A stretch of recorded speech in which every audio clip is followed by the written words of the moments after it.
Smart saving plan తో మీ ఆత్మీయులకు ఉజ్వలమైన సురక్షితమైన జీవితం అందించండి. టాటా ఏఏతో ఇది సాధ్యం.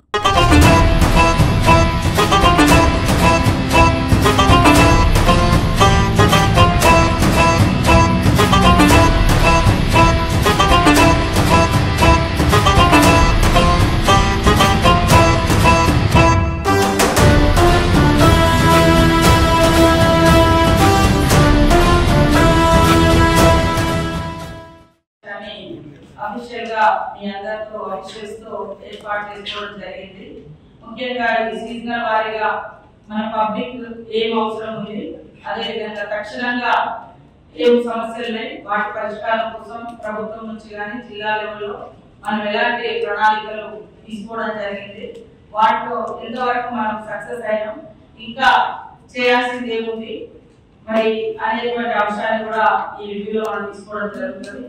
అదే కాకుండా ఇప్పుడు సీజనల్ వారికి చూసినప్పుడు హెల్త్ కానీ ఎడ్యుకేషన్ ఇన్స్టిట్యూషన్స్ కూడా స్టార్ట్ అయ్యాయి కాబట్టి హాస్టల్స్, స్కూల్స్, తర్వాత అగ్రికల్చర్, తర్వాత భూభారతి, హౌసింగ్, ఇలా మరి అదే విధంగా మా డిపార్ట్మెంట్ నా తరఫున Panchayati Raj, women and child మా డిపార్ట్మెంట్ అఫీషియల్స్ స్టేట్ నుంచి కూడా రమ్మని చెప్పడం జరిగింది. వారు కూడా ఆ తర్వాత ఇందులో పార్టిసిపేట్ చేస్తారు.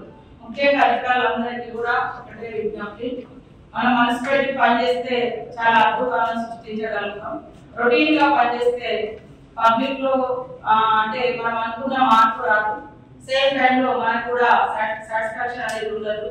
కాబట్టి ఒక మానవతా దృక్పథంతో మనసు పెట్టి ఏ పనైనా కూడా చేస్తే ప్రతిదానికి పైనుంచి ఆర్డరే ఉండాలి లేదా పనిసే రావాలి అనేది కాకుండా కొంత చిన్న చిన్నవి కూడా కొత్త వెలుగునిచ్చేటువంటి అనేక అంశాలు కూడా ఉంటాయి.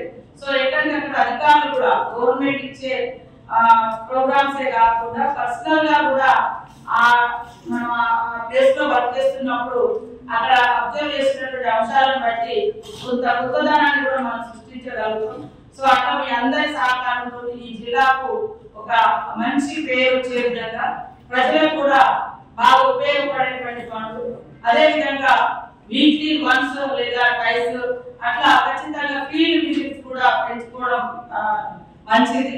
ఎందుకంటే ఆఫీసులలో కూర్చొని మనం వచ్చే ఇన్ఫర్మేషన్ మీద డిపెండ్ అయ్యి నిర్ణయాలు తీసుకోకుండా ఫీల్డ్ విజిట్ చేయడం మూలంగా చాలా అంశాలు మనకు తెలుస్తాయి, పరిష్కారాలు కూడా వెలువెంటనే మనం చేయగలుగుతాం. కాబట్టి సమస్య కూడా జటిలం కాకముందే ఆ సమస్య జటిలమై మీ మీద పేపర్లలో, టీవీలో వచ్చి ఆ తర్వాత పై అధికారులతో చీవాట్లు తిని లేదా ఒక రకమైనటువంటి హేయభావం పబ్లిక్ లో వచ్చిన తర్వాత మీరు మేము బాధపడే కంటే సమస్య మనకు ఒక తెలుసు, సమస్య ఎక్కడ ఉంటుందో అక్కడ పరిష్కారం కూడా ఖచ్చితంగా ఉంటుంది.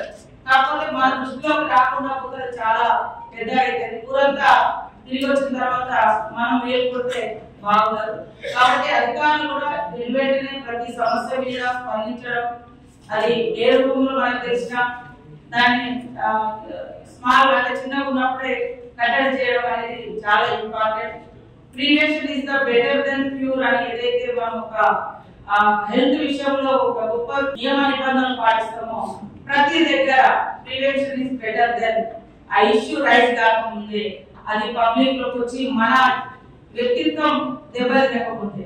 నేను అందరికి ఎక్కడికి వెళ్ళినా ఒకటే చెప్తా, మనసు పెట్టి పనిచేయండి. ఒక ఆఫీసర్ ఒక దగ్గర నుంచి ట్రాన్స్ఫర్ అయిపోతుందంటే కనీసం దుఃఖించే జనాలు మన కోసం నలుగురు ఉండాలి.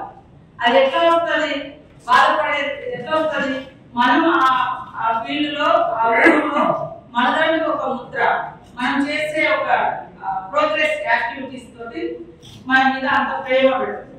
చాలా మంది అధికారులకు పబ్లిక్ రిలేషన్ లేక ఎవరు వస్తున్నారో ఎవరు పోతున్నారో అనుకుంటారు. కాబట్టి ఈ రోజు మన ఇళ్లలో పిల్లలు హ్యాపీగా మన కుటుంబం ఉండాలంటే బయట కూడా మనం పనిచేసే ప్రదేశాలలో ఆ పిల్లలు, ఆ కుటుంబం, ఆ జనాలు కూడా మనం ఇచ్చేటువంటి యాక్టివిటీస్ తోటి మన ప్రోగ్రామ్ తోటి సంక్షేమంతో వాళ్ళు కూడా హ్యాపీగా ఉండాలి. కాబట్టి నా పొద్దున 10 గంటలకు వచ్చినామా, సాయంత్రం 5 గంటలకు వెళ్ళినామా అనేది చూసుకుంటే పుట్టుకకు గిట్టుకకు మధ్య మీరు డ్యూటీలో చేరిన తర్వాత రిటైర్మెంట్ అయ్యేంత వరకు ఏం సాధించినాం, మనదంటే ఏముంది ఇక్కడ అని వెనుక చూసుకుంటే ఏం కనపడదు. కాబట్టి ఖచ్చితంగా మనం అంటూ ఏదో కేవలం డ్యూటీ లాగానే కాకుండా మనసు పెట్టి పనిచేయండి. మార్పుకు నాంది పలుకుదాం. మిమ్మల్ని కన్నా తల్లిదండ్రులు, మీరు కన్నా మీ పిల్లలు గలలు ఎగరేసుకొని మీ గురించి గొప్పగా చెప్పుకునే పరిస్థితి రావడమే మీరు నిజంగా ఈ మధ్య అంటే మీరు జాబ్ లోకి వచ్చిన కానీ రిటైర్ అయ్యే వరకు మీరు చేసేటువంటి సర్వీస్ యొక్క గొప్పతనమే మీ కుటుంబ సభ్యుల యొక్క గౌరవాన్ని పెంచుతుంది అనేటువంటి విషయాన్ని మర్చిపోకుండా అందరూ నియమ నిబంధనలు, మానవత్వం, మంచితనం, హార్డ్ వర్క్ ఇవన్నీ కూడా జోడించి సమస్యలు రాకుండా, సమస్యలు జటిలం కాకుండా ఎక్కడికక్కడ ఉన్న వాస్తవాన్ని పరిశీలించి ఆ వాస్తవ సమస్య ఏదైతుందో ఆ సమస్యకు మనం పరిష్కారం ఇచ్చినప్పుడు మీరేంటో నలుగురికి తెలుస్తుంది. కాబట్టి ఆ రకంగా మీరందరూ కూడా పనిచేసి ఈ జిల్లా ఇన్ఛార్జ్ మినిస్టర్ గా నాకు కానీ ఇక్కడ ఉన్న వేదిక మీద మరి పెద్దలు కానీ, ఎమ్మెల్యేలు కానీ, అధికారులు కానీ అందరూ all one team, one family. ఇక్కడ ఒక డిస్ట్రిక్ట్ ఆఫీసర్స్ అంటే మీకు ఏ బాధ వచ్చినా మేము ఉంటాం. మాకు అంటే మాకు కావాల్సినటువంటి వర్క్ ఏదైతే పబ్లిక్ కోసం మనం చేస్తున్నామో సంక్షేమ కార్యక్రమాలు అది పబ్లిక్ కావాలి.